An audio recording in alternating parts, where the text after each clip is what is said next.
Momentarily, we'll be joined by Dr. Cyril Wecht. I've been in contact with a lot of people in the Boulder, Colorado area this week.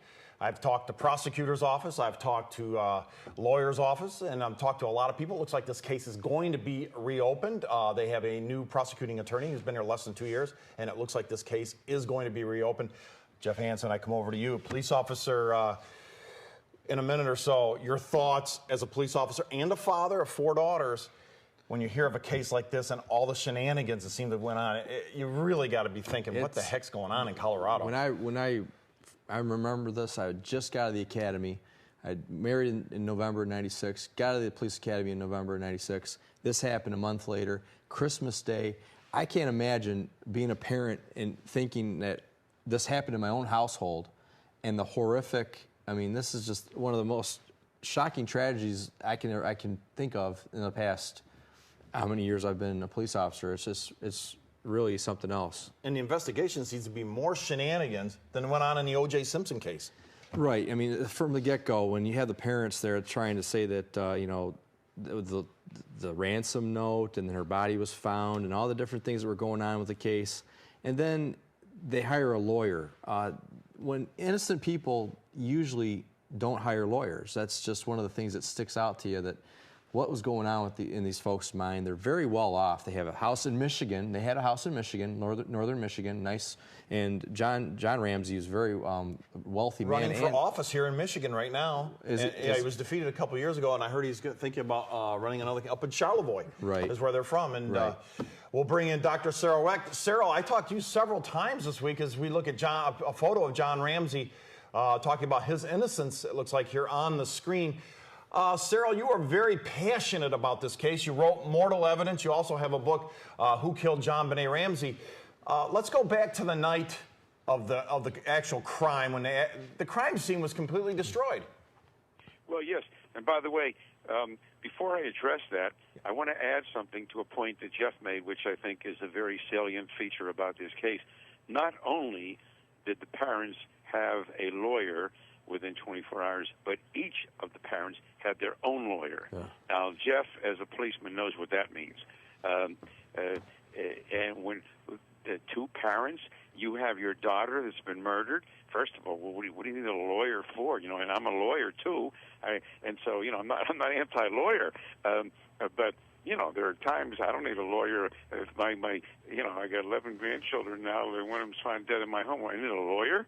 Wow. And does my wife need a separate lawyer?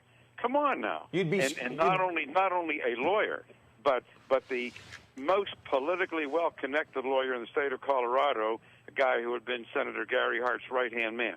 So I just wanted to make that observation to lay the foundation here. Now, with regard to the so-called crime scene. It was on the story that Patsy Ramsey tells is this.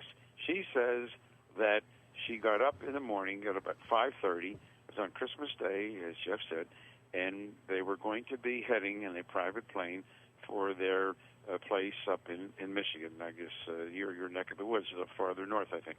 And she comes down at 5:30, and she sees a piece of paper resting against a step, diagonally standing up. She gets the paper and she reads it, and it appears to be a kidnap note. She begins looking around, goes to JonBenét's room and her brother Burke's room and the house, and then at 10:06, they call the police. The police are there at 6 o'clock. In the morning, this is now. And the police search the house, and there's no JonBenét. 7 hours later, at 1 p.m. in the afternoon, guess what? John Ramsey, joined by his then best friend, Fleet White, also a multi-millionaire businessman who came on to be the worst possible enemy that John Ramsey could have ever envisioned, taking out full-page ads, in essence accusing John Ramsey of killing his daughter. Fleet White, with John Ramsey, they go downstairs to the basement, and they go into a room that the police had not looked into. a room that a maid who worked there for a whole year never knew existed for 7 months. But this outside intruder, he knew about this room. And Fleet White has stated, he's on record as saying that before the light switch was fully on, John Ramsey, with the door being swung open, was uttering an exclamatory fashion, "Oh my God, there's my daughter." She's covered with a blanket. John Ramsey takes the girl with the blanket, carries her upstairs, places in the living room. There's a Christmas tree there, and then this is now a little bit after 1 o'clock. The coroner is called, and the coroner doesn't get there until 8 o'clock that evening, and he talks with some police officers outside for 20 minutes, goes in at 8:20, and spends 10 minutes, and at 8:30 p.m. he's out of there, and the autopsy is done the next morning. So this is the background. I'll stop here and give you guys a chance to pipe in. Well, first of all, two points I'd like to make. When, as Jeff had eloquently said, who starts lowering up? You're saying, hey, go get the guy who possibly could have done this and got into my home. You're not going to start running behind a lawyer. You're going to look for a prosecutor to take over, find out what's going on here. And second of all, what really puzzled me, Cyril, and again, you might have to have a psychiatrist do this, who wants to leave the state and go to Georgia, and their daughter is still in the morgue, the funeral hasn't even been, and they're leaving the state? Yeah, well, you're quite right. But, and those are very important features. I do agree with you. And the whole psychological profiling. But let's go back for a moment, things that Jeff can really appreciate.